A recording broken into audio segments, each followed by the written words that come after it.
Hello mga ka-friendship, maayong hapon no. Karong hapon no, tagaan tamog tip para malikayin ng lalaki. Pwede o makagasto.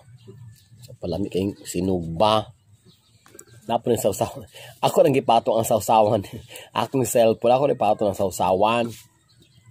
Kabalo mo ka ng mga laki, perti na. Pag mahibalog isla na kay Rocket, mo PM din nag WhatsApp unsay ayo tonight. Nakabalo man siya na kay Rocket, kwartahan ng bayot. Bayot pod, kay feeling nga, kay naaragod, kay nakakwarta. Patwita mo pod, kay nga no di ay, unsay naa. So ni-reply, kay unsa man,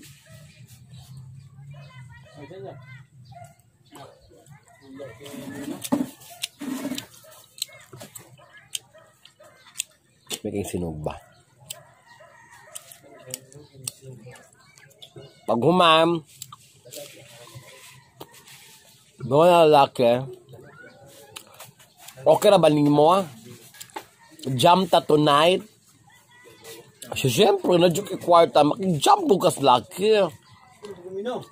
Lipay po ka kay, ang PM ni mo, crush ni mo. Makijump po ka. Pag humam, may mga nga, mag-unsa man taon niya.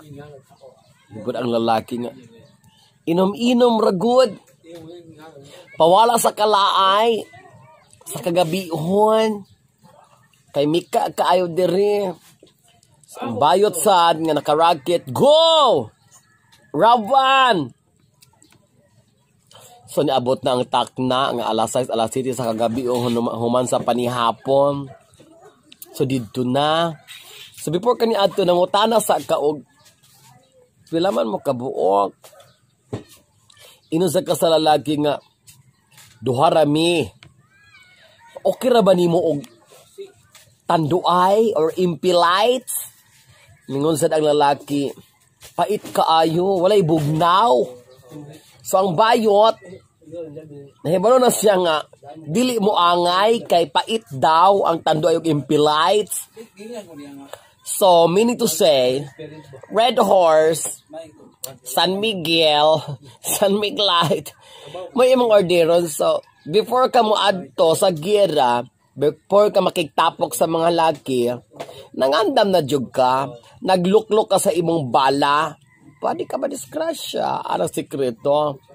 So, kung nabot ka sa venue, pero, before ka mabot sa venue, kay mag-inuman mo, mangutana sa ka sa lalaki. Nya, kung mag-inom taog Red Horse, unsay pulutan, unsay sumsuman, mingusad ng lalaki nga imong ka-text nga bet kay di mga crush nimo, ikaw lay bahala.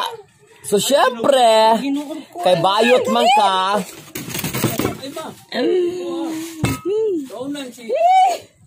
mag-ulan si ko. Ayo. Ay sa good. So, syempre, kay bayot man ka, maniguro sa ka nga malipay ng lalaki.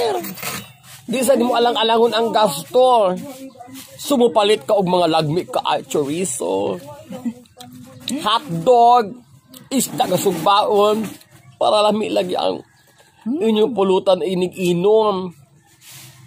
Nga abot na mo sa lugar nga inyong disabuta nga atong mag-abot sa lalaki nga crush ni mo. Gugba po di mo kay. Di man sa tamo kuyo sa lalaki. Di mo ito kapainom og lalaki dito ganahan. Kaya nga no gold. Nga kita lang mahubog. Pag-abot di mo sa venue, ready na ang Red Horse. Kay bugda may gipangayo. Ready na po ang pulutan, hotdog, chorizo, isda, mga chichirya. Ano na ito? Nagugba lagi ka sa lalaki eh. Sus karon, inom na inom. Niagi ang barkada. Pero wag kang kabalo, gi-bypass na ka. So pag agi sa barkada, ang imong keke, ang imong kaubag inom, sampiton gusto siya. Hindi siya nga, shots abroad. So, syempre, ang gisapit, nga, ayaw sa, Di isa ko kagisugo ko ni mama. Mabalik ra ko. Nya kay ang bayot, pretty baya. Mamugos magyuta, minguta nga. Uska syatra. Syatra guni. Na, kung dili ka mo shot, malain gyud ko. Wa nay tagad bungol na ni, bugto nang panaghigalaay. So syempre, ang lalaki nga imong gi-invite, mainom uska shot, pero kakabalo gi-bypass kasi imong kauban, kay kauban dai sila. Nahuman siyang sugo ni balik. Sus pag-abot sa venue. Naanapoy laing ni abot. Wala sa imong mind. Kay mong huna-huna lagi. Tulura mong mag-inom. Sus, abot ang alas 8, alas 9 kagabihon. Nahibalo lang ka. Ang imong gi-invite, ni-invite og lahain. Tapos ni-invite og lahain. In short, ang imong gipainom, usang ka barangay. Ang imong 300 nga imong giana para ibayad sa lalaki. Kaduha-duhaan na. Padulo na dividendo. Magpangikaluhaan ang disgrasya ang 300 nga imong giandam ibayad sa lalaki. Ang imong kauban nga duha, okay ra. Ang iyang gi-invite nga mga barkada, mga walay batasan. Ang pulutan, gihimog panihapon. Makayong kasi yung kaugaling ng isa dong. Nianhi mo, wa may kaon. Gutom kaayo. Hurot man dayon. Chichirya hurot. So siyempre kay bayot mong ka. Order! Order! Order! Order! Paglilini mo sa imong kwarta kay ko order 50 na lang. Wala na kay igbalik ng lalaki kay mong bahid kag 50 kulatahon man ka. Bahit kay di makinabuhig bayot no. Lisod kaayo. So muna lang ito. Painom. Ang pulutan gihimog panihapon, gidadaan kag uska barangay nga barkada, halog-halogon kas lalaki, ending walay nahitabo sa kagabihon. Ang bayot pildihan. Dako kay gasto.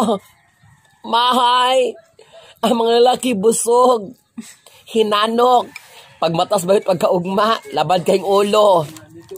Paghiling sa kaldero, walay solod. Kaya ipahitog pamahaw. Nagasto ka pulutan. Sakit ka, lisod kay mabayot, no? Pero atong kalipay, wala tayo mabuhat. Di makarya. Kanin siya babae, ni siya pero bayot. Ako mong sa diri. Kanin siya babae, ni siya pero bayot. Ni siya batasan. Mukilaw po na siya tungol. Muna yung makuyog siya. Ayun pasagad ani. Mukaon sa atay. Sulod ginhawa. So kamong mga bayot diha, kung manglaki manggamit ta, makigsabot ta sa mga lalaki, usak ni kasugilanon sa atong kinabuhi nga dapat asay sa kwarta nga atong giandam, asay sa budget nga atong gitiguman, kinahanglang gyud nga dako tag pundo sa bangko. Kaya mga laki, kung bright na mga bayot, nag-graduate sila dili ra college. Wala na sila ga master ga doctoral pa sila. Kung napay presidential degree, ilan ang gi-apply mga 40 sila. Pero what mabuhat kay mga bayot man ta. Atong kalipay ang mo gasto. Atong kalipay ang gastuan ang wala imbitara. Atong kalipay ang mopauli nga walay sud atong bulsa. In short, atong kalipay, atong dakong kalipay, atong kalipay nga atong pagamahayan hantod sa lubnganan. Well, anyway, wala siya mga tips. Basta, kung magpainom kag lalaki, sure wala imong bulsa, ang pulutan, gibudgetan po na nimo. Kaya wala nimo budgete, dividendo, disgrasya ang imong lagaw. So sa mga bayot out there na makig-date sa ilang mga keke, sa ilang mga boyfriend, sa ilang mga crush, make sure nga dili ka ma-crush. Marag eroplano nga nitugdong sa lugar, nga wala na damhang, ato sila madisgrasya. So anak kinabuhi, importante, lipay ka, lipay sila, bahalag dili ka kahada, bahala di matilwan ng imong kauban sa ginaingon pa man pag may alak, may balak, pero dili sa Pero dili sa tanang sitwasyon, swerte ka, amping-amping lang. Dagang salamat, tagay na dis, babuchka.